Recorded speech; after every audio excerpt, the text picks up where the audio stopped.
దేవునికి స్తోత్రము. ప్రియ సంగమ, దేవుని బిడ్డలారా, ఇక్కడ కానీ గమనించినట్లయితే లేఖన భాగంలో మనం గమనించినట్లయితే లూకాసు సువార్త 15వ అధ్యాయం 11-32 వచనాల్లో ఈరోజు ఫాదర్స్ డే అనుకున్నాము. ఈ అంశం తీసుకోవడానికి కారణం ఏమిటంటే అక్కడ ఒక తండ్రి ఇద్దరు కుమారులు ఉన్నారు. మనం ఎప్పుడు చెప్పుకున్న తప్పిపోయిన కుమారుని కాదని చిన్నప్పటి నుండి సండే స్కూల్లో పిల్లలకి తల్లిదండ్రులు కథలుగా చెప్తూ ఉంటారు. తప్పిపోయిన కుమారుని కథ అనుకుంటున్నామని. తప్పిపోయిన కుమారుని కథలో తండ్రి ఉన్నాడు, అతనికి ఇంకొక తోబుట్టు ఉన్నాడు. తండ్రి ఉన్నాడు, ఇంకొక తోబుట్టు ఉన్నారు. ఈ రోజు ఫాదర్స్ డే సందర్భంగా 2 మాటలు చెప్పుకొని ఈ వాక్యదానం ముందుకు వెళ్దాం. ఫాదర్స్ డే అంటే తండ్రుల దినోత్సవము. తండ్రులను ఫాదర్ ని గణపరచడానికి ఏర్పాటు చేయబడిదే ఈ ఫాదర్స్ డే. ఇది ఎప్పుడు ప్రారంభమైందయ్యా అంటే 1909లోనే అమెరికాలో వాషింగ్టన్ లో ప్రారంభమైంది. 1909వ సంవత్సరంలోనే అమెరికాలో ప్రారంభమైంది. ఇది ఎవరు ప్రారంభం చేశారంటే సొనోరా అనే ఆమె, సొనోరా స్మార్ట్ డాడ్ అనే ఆమె ప్రారంభం చేసింది. 16 సంవత్సరాల వయసులో ఈమె ప్రారంభించింది. ఎందుకు ఈమె ప్రారంభించింది అంటే ఈమె తండ్రి విలియం స్మార్ట్. ఈ సొనోరా డాడ్ అనే ఆమె తండ్రి విలియం స్మార్ట్. ఆయన ఎక్కడున్నాడు అంటే అమెరికా దేశంలోని సైనికులుగా సైన్యంలో ఉన్నటువంటి ఒక సైనికుడు. ఆయన యుద్ధంలో ఉన్న సమయంలో ఏం జరిగింది అంటే ఈయనకు 6 పిల్లలు. ఈ విలియమ్స్ అనే ఆయనకు 6 పిల్లలు. 6వ కాన్పోయేటప్పుడు ఈ విలియమ్స్ సైన్యంలో ఉన్నాడు, యుద్ధం జరిగే సైన్యంలో ఉన్నాడు. భార్య ఇంటి దగ్గర వాషింగ్టన్ లో ఉన్నారు, భార్య పిల్లలు కలిసి. అప్పుడు ఆమెకు నెలలు నిండి కూతురు పుట్టింది. నెలలు నిండి కూతురు సొనోరా అనే ఒక కూతురు పుట్టింది. ఆ కూతురు పుట్టినప్పుడు ఆమె కూతురికి జన్మనిచ్చి తల్లి చనిపోయింది. అప్పటికే 5 పిల్లలు ఉన్నారు, ఈమె 6వ ఆమె. కూతురు పుట్టిన తర్వాత తల్లి చనిపోయింది. ఈ విషయం తెలియగానే సైన్యంలో నుండి యుద్ధంలో నుండి ఆయన భర్త విలియమ్స్ వచ్చేసాడు. విలియం డాడ్ ఆయన వెనక్కి వచ్చేసాడు. విలియమ్స్ స్మార్ట్ ఆయన వెనక్కి వచ్చేసి భార్య చనిపోయింది కదా.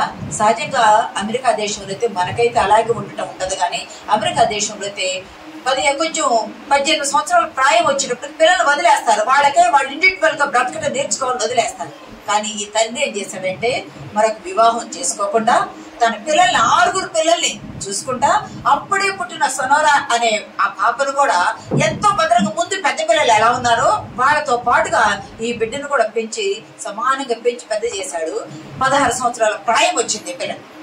వీళ్ళు చర్చికి వెళ్ళేవాళ్ళు కాబట్టి, దేవుని బిడ్డలు కాబట్టి 16 సంవత్సరాల వయసు వచ్చేటప్పటికి చర్చిలో మే నెలలో 2వ ఆదివారం ఏం చేస్తారు గుర్తుందా?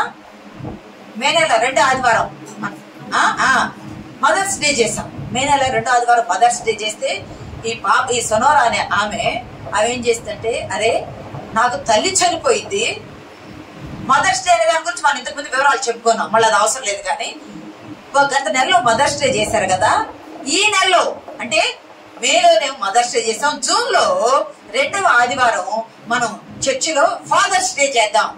ఎందుకు చేద్దామని ఫాదర్స్ డే అనుకుంది? నా తల్లి చనిపోయింది. తల్లి ఎలా ఉంటుందో నాకు తెలియదు. నా తల్లి లేని లోటు లేకుండా నా తండ్రి నన్ను నా తోబుట్టువులను పెంచాడు. ఆయన మరొక వివాహం చేసుకోలా, తన సుఖాలన్నిటినీ దూరం చేసుకొని మా కొరకు కష్టపడ్డాడు నా తండ్రి. కాబట్టి నా తండ్రికి ఫాదర్స్ డే చేయాలని ఈ సొనోరా అనే ఆ పాప స్టార్ట్ చేసింది. ఎప్పుడు 1909లో స్టార్ట్ చేసింది, కానీ 2వ ఆదివారం జూన్ స్టార్ట్ చేసింది. కానీ తర్వాత కాలంలో ఏం చేశారంటే 1996లో సెలబ్రేషన్ చేశారు అమెరికాలో వాషింగ్టన్ లో. ఆయన లిండన్ జాన్సన్ అనే ఒక ప్రెసిడెంట్, అమెరికా ప్రెసిడెంట్ 3వ సండే పెడదామని 1996లో స్టార్ట్ చేశారు. అయితే తర్వాత 1972లో రిచర్డ్ నిక్సన్ అనే అమెరికా ప్రెసిడెంట్ ఆయన ఏం చేశారంటే అఫీషియల్ గా నేషనల్ హాలిడే సెలవు దినము ప్రకటించారు. సెలవు దినము మనకంటే అందరూ ఒక చోట ఉంటాం కాబట్టి పర్వాలేదు, అక్కడైతే అక్కడ ఒక చోట ఉండరు కదా, ఎక్కడెక్కడో ఉంటారు. కేర్ సెంటర్స్ లో పేరెంట్స్ ని పెట్టేస్తారు కాబట్టి ఆ ఒక్కరోజు వారి దగ్గరికి వెళ్ళి వారి పనులు మానుకొని వారికి బహుమానాలు ఇచ్చుకుంటా వారికి ఆహార పదార్థాలు తీసుకుని సంతోషంతో గడిపి మళ్ళీ వాడి పనులు ఇద్దరు చేసుకుంటారు, బ్రతకాలి కాబట్టి అట్లా వెళ్ళిపోతూ ఉంటారు. ఈ సొనోరా స్మార్ట్ డాడ్ అని ఆమె స్టార్ట్ చేసింది. ఇది తర్వాత ప్రపంచం అంతటా మన భారతదేశానికి కూడా అన్ని ప్రాంతాలకు వచ్చేసింది. ఆ రోజు సంతోషంగా ఏం చేస్తారంటే పిల్లలు, కడుపును పుట్టిన పిల్లలు తండ్రులకు గిఫ్ట్స్ ఇస్తారు. తండ్రులు గిఫ్ట్స్ ఇచ్చి వారి ప్రేమను పొందుకుంటే, అంతకుముందు ప్రేమ ఉంటది కానీ ఆ రోజు బయలుపరుస్తారు అనమాట. గిఫ్ట్లు ఇచ్చి నువ్వు మా డాడీవి, నువ్వు ఎంత మమ్మల్ని ప్రేమగా చూసావని ఆ భద్రత, ఆ కాపుదల తండ్రి యొద్ద ఉందని వాళ్ళు నేర్చుకున్న ఆ ప్రేమను ఆ రోజు పంచుకొని బహుమానాలు ఇచ్చుకొని విందు చేసుకుని సంతోషపడతారు. ఫాదర్స్ డే ఆ స్టార్ట్ అవటం ఇది, అది కొనసాగుతూనే ఉంది ఇప్పటికి. ప్రియ సంగమా, దేవుని బిడ్డలారా, మనం గమనించినట్లయితే అసలు తండ్రి ఏం చేస్తాడయ్యా అంటే, తండ్రి మనకు 3 తండ్రులు ఉంటారు. అదేంటి, ఒక్కలే కదా తండ్రి ఉండాల్సింది, 3 తండ్రులు ఉంటారు అమ్మగా అంటుంది అనుకుంటే 3 తండ్రులు ఉంటారు. 1 పరలోకపు తండ్రి, 2 భూలోకములో జన్మనిచ్చిన తండ్రి, 3 సంఘములో రక్షణ ఇచ్చిన ఆత్మీయ తండ్రి. 3 తండ్రులు ఉంటారు. పరలోకములో మన తండ్రి అయిన దేవుడు ఉంటాడు, భూలోకములో మనకు జన్మనిచ్చిన తండ్రి ఉంటాడు, సంఘములో మనకు రక్షణ ఇచ్చిన ఆత్మీయ తండ్రి ఉంటాడు. ప్రియ సంగమ దేవుని బిడ్డలారా, గమనించండి, మనం ఎవరైనా భర్త మనం ఎన్నుకోవచ్చు ఇష్టమైతే, భార్య మనం ఎన్నుకోవచ్చు ఇష్టమైతే, పిల్లలు అడాప్ట్ చేసుకోవచ్చు, దత్తత తీసుకోవచ్చు మనకి ఇష్టమైతే, కనొచ్చు కనకపోవచ్చు. ఇప్పుడంతా సరోగసి అని, IVF అని రకరకాలు వచ్చి పిల్లల్ని కనడానికి ఇష్టపడలేదు, దత్తత తీసుకోవచ్చు. కానీ ఎవరైనా దొరకొచ్చేమో కానీ DNA మన రక్తంలో DNA ఉన్న తండ్రి మనకు దొరకడు. మన రక్తంలో ఆయన రక్తము, ఆయన DNA మన దగ్గర ఉంటది కదా, ఆ రక్తము మన DNA, మన తండ్రి మనకు దొరకడు. మన తండ్రి మనకు జన్మనిస్తాడు. మన తండ్రి ఈ లోకములో జన్మనిస్తాడు, ఇంటి పేరునిస్తాడు, తన ప్రేమనిస్తాడు. అంతేకాదు మన వేలు పట్టుకొని మనల్ని నడిపిస్తాడు, మనల్ని పోషిస్తాడు, మన అవసరతలన్నీ తీరుస్తాడు, ఆపద వచ్చిందంటే మనల్ని కాపాడతాడు, తప్పు చేస్తే మనల్ని క్షమిస్తాడు, మనల్ని ప్రార్థనలో భక్తిలోకి నడిపిస్తాడు. దేవుని నామానికి చప్పట్లు కొట్టి దేవుని నామానికి మహిమపడతాం. తండ్రి, చాలా మంది తండ్రులు బాధ్యత లేకుండా ఉంటున్నారు. తింటూ తాగుతూ, నాకు కొంతమంది పనిచేసే వాళ్ళు చెప్తూ ఉంటారు, అమ్మా నా భర్త తాగుతున్నాడు, ప్రార్థన చేయండి, నా పిల్లల్ని పట్టించుకోవట్లా, పిల్లలకి సీట్లు వచ్చినాయి, మాకు దొరకటం లేదు. చాలా దుఃఖం అనిపిస్తుంది. బాధ్యత లేని తండ్రులు బాధ్యత లేకుండా ఉండకూడదు. చాలా మంది తండ్రులు ఏం చేస్తారంటే, ప్రేమ ఉంటది, ఆహారం పెడతారు, వస్త్రాలు పెడతారు, చదివిస్తారు, అన్ని చేస్తారు, నడిపిస్తారు, కానీ ప్రేమను వెల్లడిపరచడం తెలియదు. వాళ్ళని హగ్ చేసుకొని లౌలిగా ప్రేమగా పట్టుకొని, నువ్వు నా కుమారుడివి, నేను నిన్ను ప్రేమిస్తున్నానని మనం చెప్పలేం. మన భారతీయ సాంప్రదాయంలో మనం చెప్పలేం. పిల్లల్ని ఏమిటంటే దూరంగా పెట్టాలా, వాళ్ళకి అన్ని వసతులు సమకూర్చాలా, అదే ప్రేమ అనుకుంటారు. అది ప్రేమే. అంతకు మించిన ప్రేమ నువ్వు పట్టుకొని వాళ్ళని హత్తుకొని వాళ్ళని ముద్దాడే దానిలో ఇంకా అధికమైన ప్రేమ. ప్రియ సంగమా, దేవుని బిడ్డలారా, తండ్రి నీకు జన్మనిచ్చాడు, నిన్ను వేలు పట్టుకొని నిన్ను నడిపించాడు, నిన్ను ప్రేమించాడు, నిన్ను పోషించాడు, నీ అవసరతలు తీర్చాడు, నిన్ను ఆపద వస్తే కాపాడాడు, నువ్వు తప్పు చేస్తే నిన్ను క్షమించి నీ మీద జాలిపడ్డాడు, నిన్ను భక్తిలో, ప్రార్థనలో, క్రమంలో వాళ్ళు నడవలసిన త్రోవను వారికి నేర్పిస్తే పెద్దవాడైనప్పుడు తప్పిపోవడని క్రమంలో నేర్పించాడు. క్రమంలో నేర్చిన వారు ఉన్నత స్థితికి వస్తారు. దేవుని నామానికి మహిమ కలుగును గాక. ప్రియ సంగమా, దేవుని పెట్టారా, మనం చూడవలసిన లేదు కానీ మత్తయి సువార్త 6:26 ఉంటుంది, ఆకాశ పక్షులను చూడండి, అవి విత్తవు, కోయవు, కొట్లో కూర్చుకొనవు, అయినా అవి బ్రతుకుతున్నాయి, మీరు వాటికంటే బహు శ్రేష్ఠులు కదా, మీ పరలోకపు తండ్రి వాటిని పోషిస్తున్నాడు. పక్షులను పోషించే తండ్రి ఈ రోజు నిన్ను, నీ కుటుంబాన్ని కూడా పోషిస్తాడు. నీ తండ్రికి పిల్లలైన మనము తండ్రికి గౌరవం ఇవ్వాలి, పిల్లలైన మనము తండ్రికి అధికారం ఇవ్వాలి, పిల్లలైన మనము తండ్రికి లోబడి ఉండాలి, పిల్లలైన మనము తండ్రిని ప్రేమించాలి, పిల్లలైన మనము తండ్రికి ఇవ్వవలసిన గౌరవ శ్రద్ధలు, భయభక్తులు మనము ఇవ్వాలి. తండ్రి కూడా అలాగూ ప్రేమించేవాడే ఉన్నాడు. ఇక్కడ గమనిస్తే సందర్భంలో తప్పిపోయిన కుమారుని కథని చెప్పుకున్నాం. ఒక తండ్రి, 2 కుమారులు. తప్పిపోయిన కుమారుని కథ, తప్పిపోయిన కుమారుని కథ చిన్నప్పుడు విని విని విని విని ఉంటాం. ఈ వాక్యం పంపించినా, షేర్ చేసుకున్నా కూడా చూడటానికి ఇష్టపడరు అంశాన్ని బట్టి. ఎందుకంటే మనకు తెలిసిన కథేగా అనుకుంటారు. కథలో కొన్ని మలుపులు తెలుసుకుందాం మనం. 2 కుమారులు ఉన్నారు. యోదయ సాంప్రదాయం ప్రకారం యేసుక్రీస్తు ప్రభు వారి ఉపమానం చెప్తూ, అక్కడ ఉన్న ఇజ్రాయేలీలకు ఉపమానం, శిష్యులకు ఉపమానం చెప్తూ తప్పిపోయిన నాణ్యం గురించి చెప్పారు, పోగొట్టుకున్న నాణ్యం గురించి, తప్పిపోయిన గొర్రె గురించి చెప్పారు, తప్పిపోయినటువంటి కుమారుని గురించి కూడా చెప్పారు. ఇది గమనించినట్లయితే ఈ 2 కుమారులు, చిన్న కుమారుడు తండ్రిని అడుగుతాడు, తండ్రి నాకు వచ్చే ఆస్తిలో వాటా కావాలి, నాకు వచ్చే ఆస్తిలో వాటా కావాలి అని అడిగితే యూదుల సాంప్రదాయం ప్రకారం అట్లా అడుగుతారు. కానీ అలా గడిగి తీసుకున్న కొడుకులు చెడ్డ కుమారుల కింద లెక్కొస్తారు. అలా గడిగి తీసుకున్న కుమారులు చెడ్డ కుమారుల కింద లెక్కొస్తారు. అలా గడిగాడంటే తండ్రి బ్రతికి ఉండగానే చనిపోయిన కింద లెక్కేస్తుంది సమాజం. నువ్వు ఆస్తి కావాలి, నాకు వాటా పంచు అని నువ్వు అడుగుతూ ఉన్నావంట అయోదయ సంప్రదాయంలో. ఆ తండ్రి బ్రతికి ఉండగానే చనిపోయిన క్రింద చుట్టుపక్కల వాళ్ళు లెక్క వేస్తారు. అయినా చిన్న కుమారుడు అడిగాడు కదా, అడిగినప్పుడు తండ్రి ఇవ్వకుండా ఉన్నాడా? వేశాడు. అడిగిందేమో చిన్న కుమారుడు. కానీ ఈ 11 చదవండి ఒక మాట. చిన్నవాడు తండ్రి అందులో నాకు వద్దు భాగమేమని తన తండ్రిని అడగగా అతడు వారికి తన ఆస్తిని పంచి పెట్టాడు. వారికి అంటే ఎవరికి? 2 కుమారులకి. అడిగింది చిన్న కుమారుడు, పంచింది తండ్రి, పంచింది 2కి పంచాడు. కొన్ని దినాలున్నాడు. కొన్ని దినాల తర్వాత కుమారుడు దూరదేశం వెళ్ళిపోయాడు. కొన్ని దినాల తర్వాత దూరదేశం వెళ్ళిపోయి వ్యాపారం చేసుకోవాలి అని అనుకున్నాడు. అది దుర్వ్యాపారం అయిపోయింది.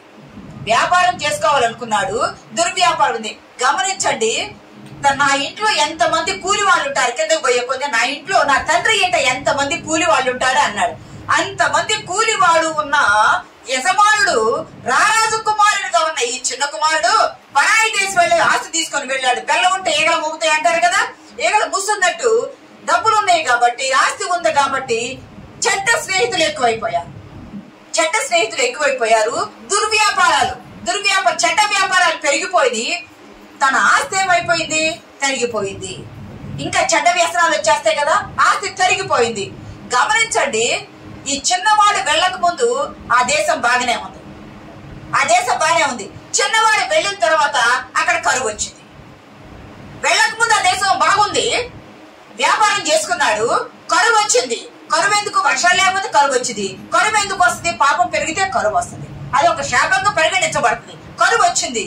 కరువు రాగా ఆస్తి అంతా పోయింది. స్నేహితులు దూరం అయిపోయారు. పని చేయడానికి పనేమీ లేదు. తనే ఒకప్పుడు వ్యాపారం చేసాడు, ఇతరులకు పనిచ్చాడు. ఇప్పుడు పనేమీ లేదు.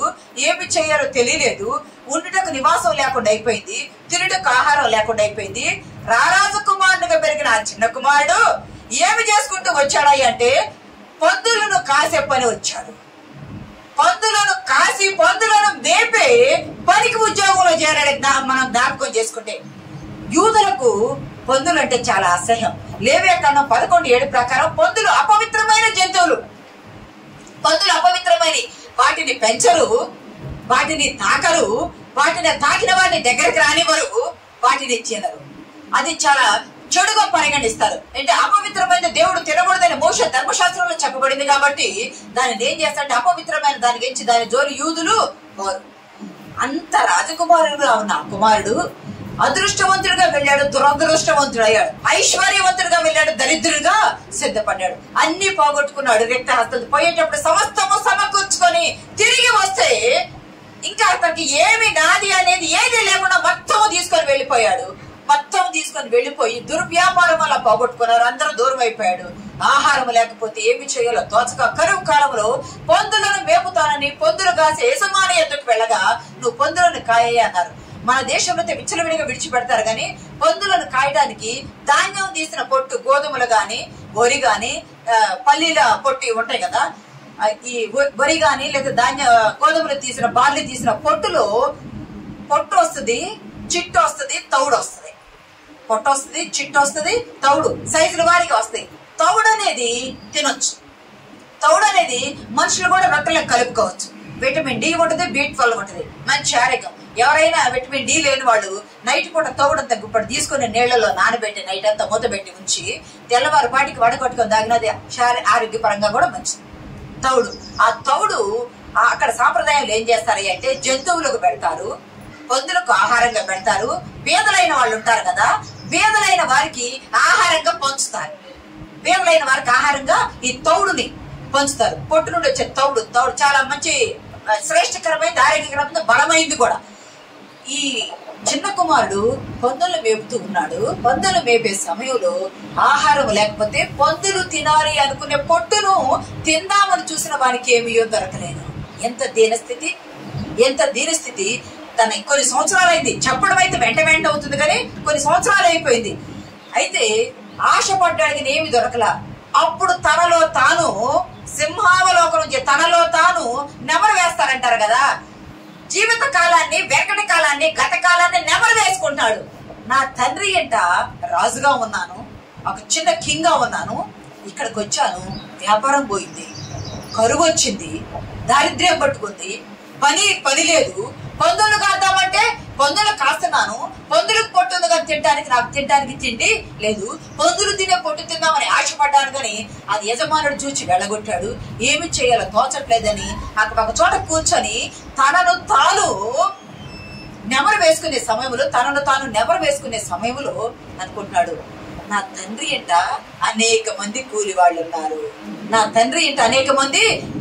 ఉన్నారు, నేను కుమారుణ్ణి అని చెప్పుకునే యోగ్యత నాకు లేదు,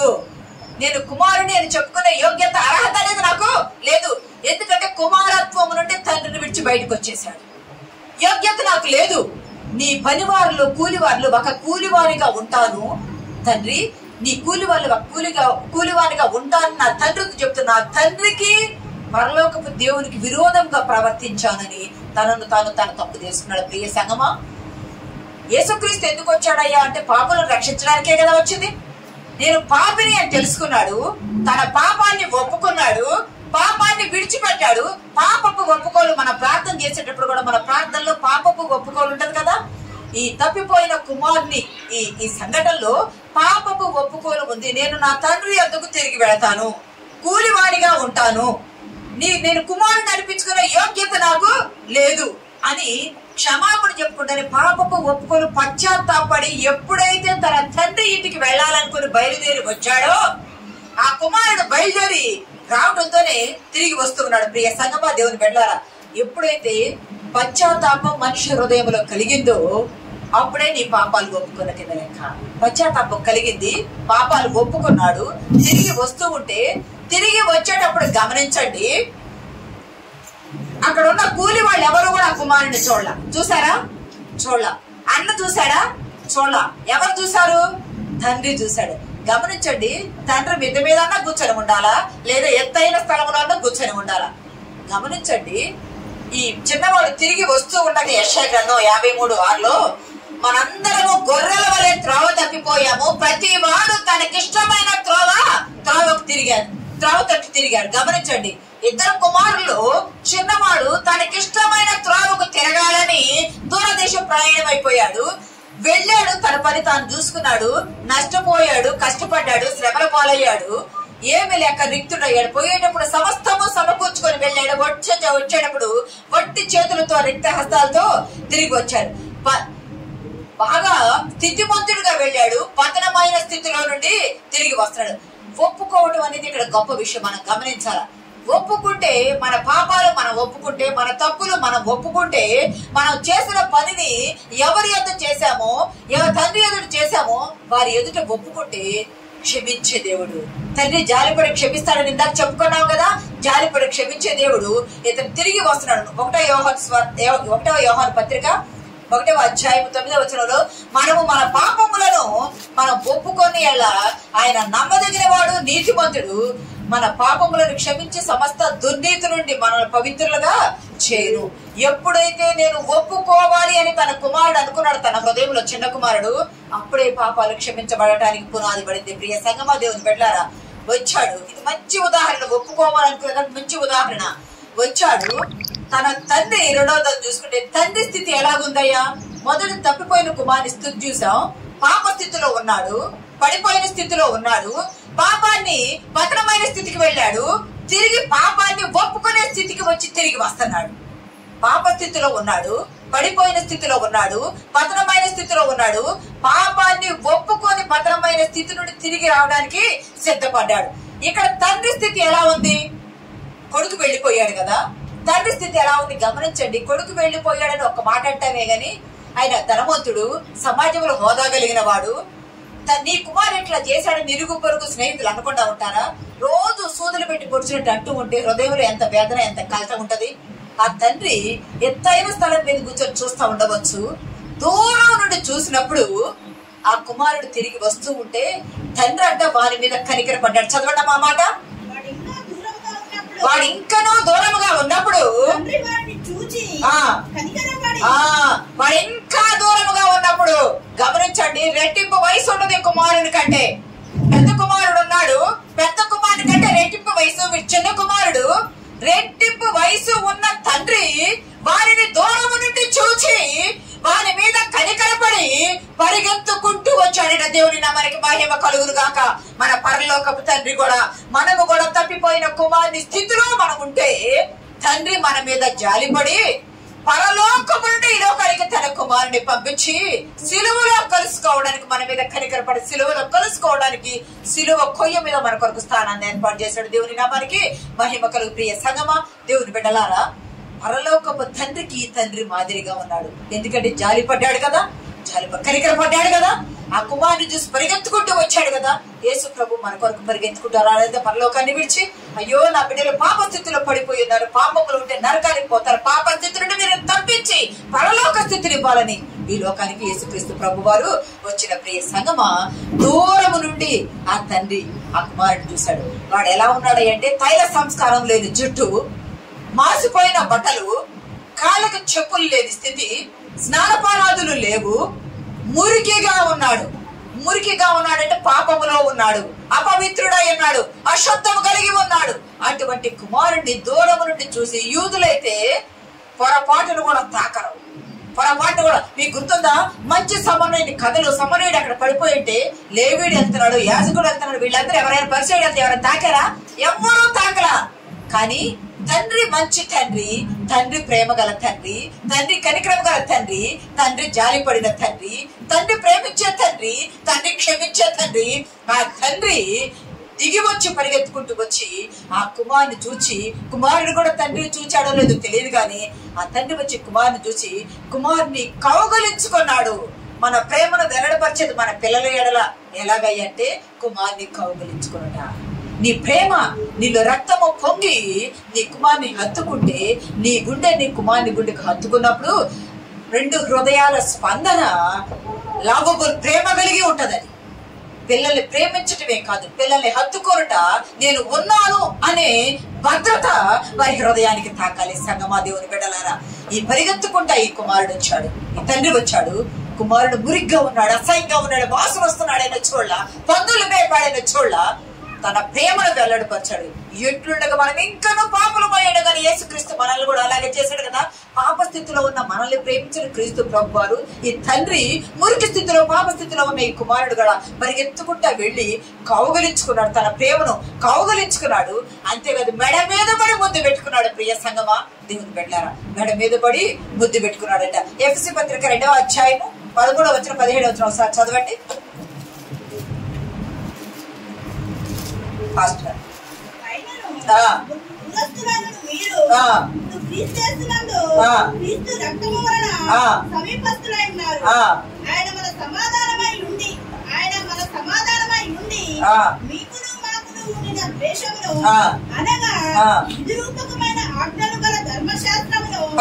చదువమ్మా.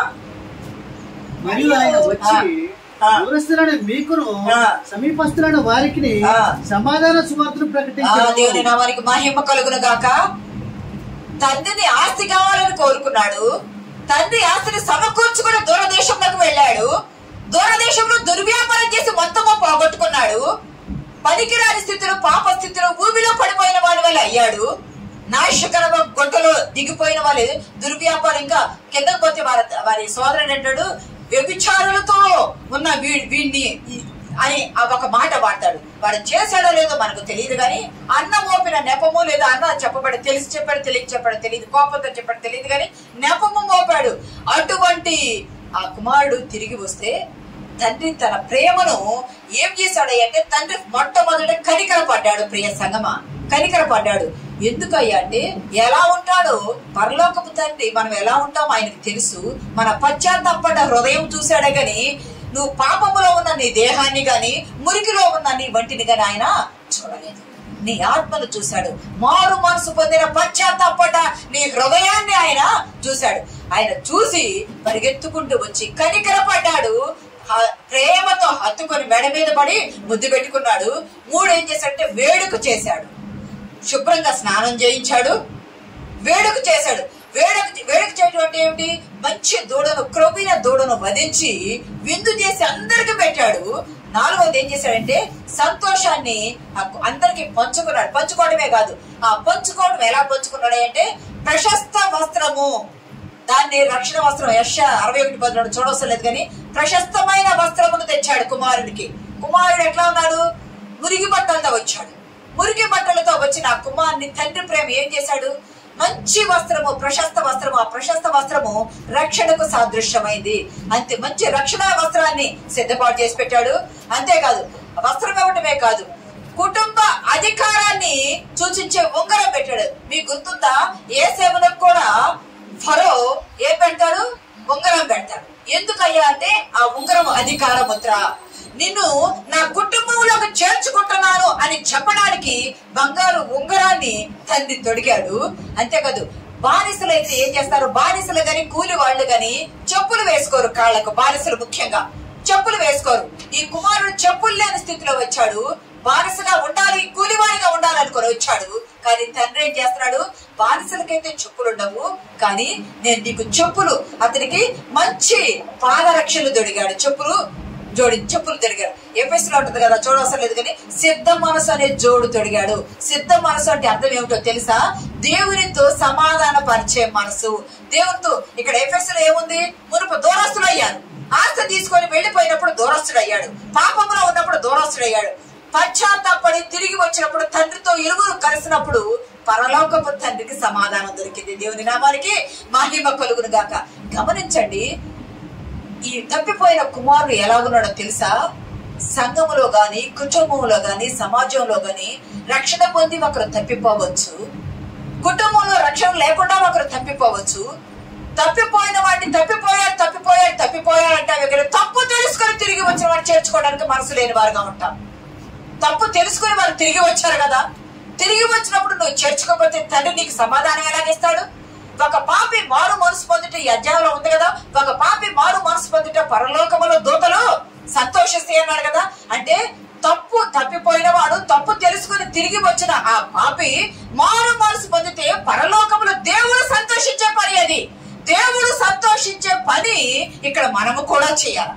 ఈ పని మనం చేయటం లేదంటే దేవుడు సంతోషించే, దూతలు సంతోషించే పని మనము చేయటం లేదని అర్థం. ఇక్కడ తండ్రి తన ప్రేమను వెల్లడిపరిచారు. ప్రియ సంగమా, ఈ తండ్రి మన పరలోకపు తండ్రికి మాదిరికరంగా ఆ తండ్రి ఎలా ఉంటాడో ఈ తండ్రిని చూస్తే క్షమించాడు, జాలిపడ్డాడు, ప్రేమించాడు, మెడ మీద పడి బుద్ధి పెట్టుకున్నాడు, వేడుక చేసుకున్నాడు. అయ్యా నువ్వు కూలివానివి కాదయ్యా, తండ్రి నీకును పరలోకపు తండ్రికి విరోధముగా పాపం చేశాను, నీ కూలి వాళ్ళ ఒకరిగా ఉంటాను, నా కుమారత్వం వద్దు అని అన్నప్పుడు ఆ తండ్రి అన్నాడు, నువ్వు కూలివానివి కాదయ్యా, నా కుమారుడివయ్యా. మన పరలోకపు తండ్రి కూడా యేసుక్రీస్తు ప్రభు వారి లోకానికి వచ్చి మనల్ని కన్నాడు. మనలో ఉన్న డిఎన్ఏ ఈ లోకపు శారీరక డిఎన్ఏ అనుకుంటావు కానీ దేవుని డిఎన్ఏ ఉంది. ఇప్పుడు సైంటిస్టులు చెప్తున్నా, చదువుకున్న మీ అందరికి తెలుసు, దేవుని యొక్క డిఎన్ఏ ఉంది మానవునిలో. దేవుని డిఎన్ఏ ఉందని సైంటిస్టులు చెప్తున్నారు. ప్రియ సంగమా, మనల్ని కన్నాడు ఆయన. మొదటి ఆదాము నుండే కదా మన అందరం వచ్చింది. మనల్ని కన్నాడు, తన ప్రాణం ఇచ్చి మనల్ని కొన్నాడు. ఎందుకంటే తండ్రితో సమాధాన పరచడం వరకే. ఈ తండ్రి ఆయన జన్మనిచ్చాడు, తిరిగి సమాధాన పడటానికి తన కుమారుని చేర్చుకుని సమాధానం ఇచ్చాడు. ప్రియ సంగమా, దేవుని బిడ్డలారా, అంతేకాదు వేడుక చేసుకున్నాడు. ఒక పశువును వధించి అందరికి విందు చేసి సంతోషాన్ని పంచుకున్నాడు. మంచి వస్త్రం ఇచ్చాడు, బంగారం ఇచ్చాడు, చెప్పులు, ఉంగరం. నువ్వు నా కుమారుడు అయ్యా, నీకు కుటుంబంలో అధికారం ఇస్తున్నానయ్యా, తిరిగి నేను నిన్ను చేర్చుకుంటున్నానయ్యా. తప్పిపోయిన మానవునికి దేవుడి చాగినదే. తప్పిపోయిన మానవుడు ఎవరైనా తప్పిపోతారు. తప్పిపోయిన మానవుడు తప్పు తెలుసుకుని పశ్చాత్తాపడి తిరిగి వస్తే తృణీకరించకూడదు, వారిని చేర్చుకోవాలా. వారిని చేర్చుకుంటేనే పరలోకములో దేవుడు, దూతలు సంతోషిస్తాయి. ప్రియ సంగమా, దేవుని బిడ్డలారా, మూడోదిగా మనం గమనించినట్లయితే ఎఫ్ఎస్సి 2 చూడండి ఒకసారి. ఎఫ్ఎస్సి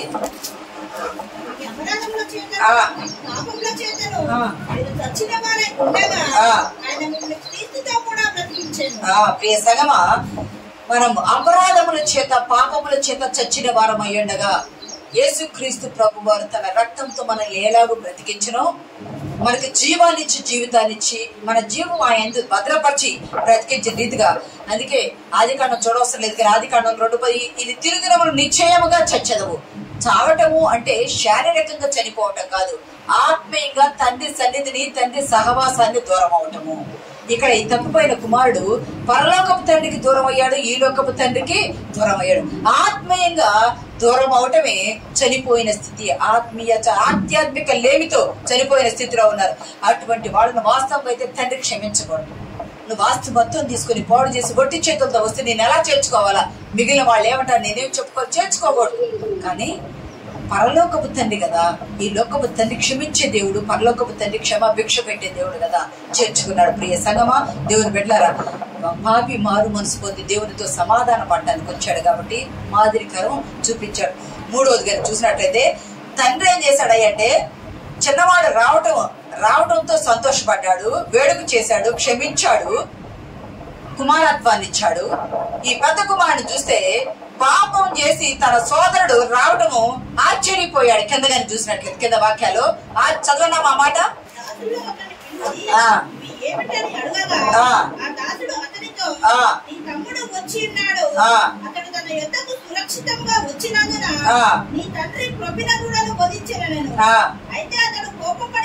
చాలు అమ్మ చాలు. ఏం జరుగుతుంది? ఎందుకు వేడుక జరుగుతుంది? అతను పొలం వెళ్ళాడు, వేడుక జరుగుతుంది, ఏమైంది అని అంటే పనివాడు చెప్తున్నాడు, నీ తమ్ముడు తిరిగి వచ్చాడు, నీ తండ్రి ఒక దూడను వధించి విందు చేస్తున్నాడు, వేడుక చేస్తున్నాడు అంటే ఆశ్చర్యపోయాడు మొదట. ఎందుకంటే పాపిగా వెళ్ళిపోయాడు, మన తిరిగి రాడు అనుకున్నాడు. తిరిగి వచ్చేటప్పటికి అన్న ఆశ్చర్యపోతున్నాడు, అసూయతో రగిలిపోయాడు. గమనించండి, ఆశ్చర్యపోయాడు మొదటగా, తర్వాత అసూయత రగిలిపోయాడు. తండ్రి క్షమించినందుకు తండ్రి మీద కూడా కోపడుతున్నాడు. తండ్రి క్షమించాడు కదా, తండ్రి క్షమించినందుకు తండ్రి మీద కోపడుతున్నాడు. స్వనీతిని ప్రకటించాడు, నేను మంచివాడిని, వాడు దుర్వ్యాపారం వల్ల. చదవా మా మాట అక్కడ ఉంటది 30వ వచనం.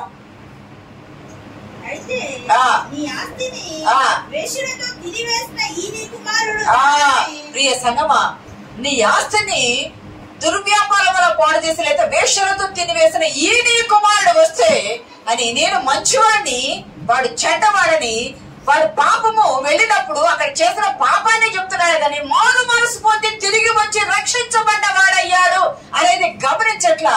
అతన్ని చూడటానికి కూడా ఇష్టపట్ల. అంటే వీరి ఉద్దేశంలో తిరిగి రావడం ఇష్టం లేదు, వీరి ఉద్దేశంలో తండ్రి క్షమించడం ఇష్టం లేదు, వీరి ఉద్దేశంలో తండ్రి చేర్చుకుని వేడుక చేయడం ఇష్టం లేదు.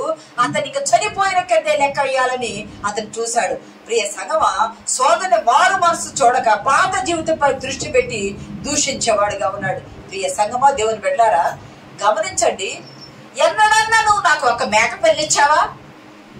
ఎన్నడన్నా నువ్వు నాకు ఒక మేక పెళ్లిచ్చావంటే ఇక్కడ గమనిస్తే ఆస్తిలో ఎన్ని వాటాలు వేస్తుంటారు చెప్పండి? ఆస్తులు ఎన్ని వాటాలు వేశారు? Very good. ఎన్నమ్మా? 3 వేశారు, అవునా? 3 వాటాలు వేశారు. ఎవరెవరికి? 2 కుమారులు తండ్రికి. కరెక్టే, 2 కుమారులు తండ్రికి 3 వాటాలు. కానీ మీరు చెప్పింది తప్పు. 4 వాటాలు వేస్తారు, 4 వాటాలు వేస్తారు. ఎందుకంటే జ్యేష్ఠునికి 2 వాటాలు వస్తాయి. ఎన్నిసార్లు చెప్పారు మర్చిపోయారు, గుర్తుంది కానీ మర్చిపోయారు. 4 వాటాలు వేస్తారు. జ్యేష్ఠునికి తొలి కుమారునికి జ్యేష్ఠత్వ హక్కుతో 2 పాళ్ళ ఆస్తిస్తారు. చిన్న కుమారునికి 3వ వాటా వచ్చింది, తండ్రికి 4వ వాటా వచ్చింది. ఎందుకంటే తండ్రి తదనంతరము అది 2 పంచుకోవచ్చు, ఎవరు చూస్తారో వాడు చూసుకోవచ్చు. ప్రియ సంగమా, అది సెక్యూరిటీ కొరకు సిద్ధపాటు చేసుకుంది. 3 వాటాలు, నా వాటా నాకు రావాలంటే 3వ వాటా తీసుకొచ్చిన వాడు వెళ్ళిపోయాడు. పెద్దవానికి 2 పాళ్ళ ఆస్తి వచ్చింది. తన ఆస్తిలో మేకపిల్లని తీసుకొని విద్దు చేసుకుంటానంటే తండ్రి వద్దంటాడా? అనడు. కానీ తనేమన్నాడు? తన ఆస్తిలో తీసుకోవట్లా, తండ్రి వాటాలో నువ్వు ఎన్నడన్నా నాకు మేకపిల్లిచ్చావా, ఎన్నడన్నా నువ్వు నాకు మేకపిల్లిచ్చావంటే గమనించండి, నువ్వెన్నడూ నాతోనే ఉన్నావుగా. పరలోకపు దేవుడు భూమి మీదకి దిగి వచ్చాడు మన కోసం. ఎందుకు? మనల్ని అక్కడ తీసుకువెళ్ళడానికి. ఈ తండ్రి ఇంటిలో నుండి వెలుపలికి వచ్చాడు అంటే అక్కడ వాక్య భాగంలో ఇంటిలో నుండి వెలుపలికి వచ్చి పెద్ద కుమారుని ప్రతిమాలి లోనికి రాయ్యా అంటాడు. అంటే ఎక్కడున్నాడు? పరలోకం బయట, ఇంటి బయట ఉన్నాడు. ఇంటి బయట ఉన్న కుమారుని నువ్వు లోనికి రాయ్యా. చిన్న కుమారుడు పరలోకం వచ్చేసాడు. ఎందుకంటే ఇంటిలోకి వచ్చేసాడు, రక్షణ పొందుకొని మారు మనసు పొందుకొని విందులో పాల్గొన్నాడు. కానీ పెద్ద కుమారుడు బయటే ఉన్నాడు. గమనించండి, సంఘంలో ఇటువంటి మనస్తత్వం గలవారు సమాజంలో ఉంటారు, కుటుంబంలో ఉంటారు. ఇద్దరు అన్నదమ్ములు తప్పు తెలుసుకొని వచ్చేవాడిని క్షమించే మనసుండదు, చేర్చుకునే మనసుండదు, ప్రేమించే మనసుండదు, కనికరపడే మనసుండదు, దూషించే మనసుండదు. ఈ పెద్ద కుమారుడు తండ్రితోనే ఉన్నాడు కదా. తండ్రితోనే ఉన్నప్పుడు తండ్రి ఆస్తి నీదే కదా. నువ్వు తండ్రితో ఒక మేకనిచ్చావు, నీకు 2 పాళ్ళ ఆస్తి ఇచ్చాడుగా.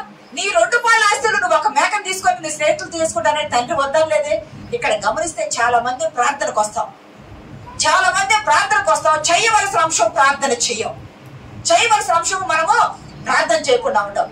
గమనించండి, మనం బ్యాంక్ అకౌంట్, నాకు అంత వాటి గురించి తెలియదు కానీ కొంచెం తెలిసిన ఇన్ఫర్మేషన్ ఏంటంటే, మనకు బ్యాంక్ అకౌంట్ ఉంది. నీకున్న అకౌంట్ లో నీ డబ్బు ఉంది, నీ అకౌంట్ లో నీ పేరు మీద నీ డబ్బు ఉంది. నువ్వు అక్కడ పోయి చప్పట్లు కొడితే నీకు డబ్బు రాదు. నువ్వు అక్కడ ఏం చేయాలి, ఒక ఫామ్ ఫిల్అప్ చేయాలా, అక్కడ నీ తంబోలు అయితే నీ సైన్ పెట్టాలి. అప్పుడు నువ్వు డ్రా చేసుకోవడానికి నీకు ఎలిజిబిలిటీ ఉండదు. అవునా? అంతే కదా, ఎలిజిబిలిటీ ఉండదు. డబ్బు నీదే కానీ నువ్వు అక్కడ ఏం చేయాలంటే ఒక అప్లికేషన్ పెట్టుకోవాలి.